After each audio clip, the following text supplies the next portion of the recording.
पश्चिम बंगाल चुनाव 33% महिला आरक्षण पर रार। पश्चिम बंगाल में चल रहे विधानसभा चुनावों के बीच प्रधानमंत्री मोदी ने सरकारी नौकरियों में महिलाओं के लिए 33% आरक्षण का वादा किया है, जिस पर विपक्ष ने तीखी प्रतिक्रिया दी है।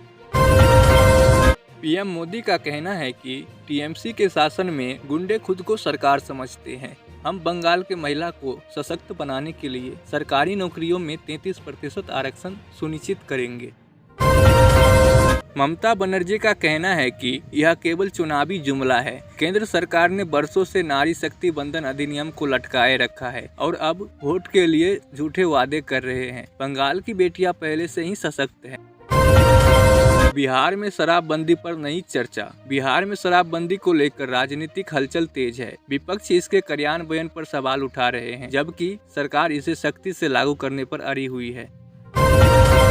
भारत न्यूजीलैंड मुक्त व्यापार समझौता। आज भारत और न्यूजीलैंड के बीच व्यापार और निवेश को बढ़ावा देने के लिए एक महत्वपूर्ण मुक्त व्यापार समझौते पर हस्ताक्षर होने की संभावना है। परिसीमन और 131वां संविधान संशोधन विधेयक। लोकसभा में 131वें संविधान संशोधन विधेयक के गिरने के बाद बार पलटवार का दौर जारी है। सरकार इसे दक्षिण भारत के साथ न्याय बता रही थी, जबकि विपक्ष ने इसे लोकतंत्र पर हमला करार दिया है। अमित शाह का कहना है कि विपक्ष परिसीमन का विरोध करके अनुसूचित जाति और अनुसूचित जनजाति की सीटों को बढ़ने से रोकना चाहता है। हम सुनिश्चित करेंगे कि दक्षिण राज्यों का प्रतिनिधित्व कम न हो। मल्लिकार्जुन खड़गे का कहना है कि विपक्ष की एकता ने सरकार की साजिश को नाकाम कर दिया है। हम महिला आरक्षण को परिसीमन से जोड़ने के खिलाफ हैं, क्योंकि यह केवल जनगणना और सीटों की संख्या बढ़ाकर सत्ता पर कब्जा करने की कोशिश है।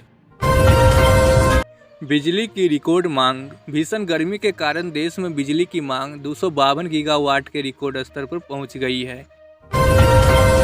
भीषण गर्मी का अलर्ट। उत्तर, पश्चिम और मध्य भारत में अगले 3 दिनों तक लू का प्रकोप जारी रहेगा। दिल्ली, हरियाणा, राजस्थान और मध्य प्रदेश में तापमान सामान्य से काफी ऊपर रहने की उम्मीद है। आम आदमी पार्टी सांसदों की सदस्यता का मुद्दा। आम आदमी पार्टी ने राज्यसभा सभापति से उन सांसदों को आयोग करने की मांग की है जो भाजपा में शामिल हो गए हैं। सांसदों का कहना है कि हमने प्रधानमंत्री के विकास कार्यों से प्रभावित होकर यह कदम उठाया है। क्षेत्रीय दल अब केवल परिवारवाद तक सीमित रह गए हैं। आम आदमी पार्टी का कहना है कि लोकतंत्र की हत्या है। भाजपा धन बल का प्रयोग कर जनादेश चोरी कर रही है। इन दल बदलू सांसदों की सदस्यता तुरंत रद्द कर देनी चाहिए।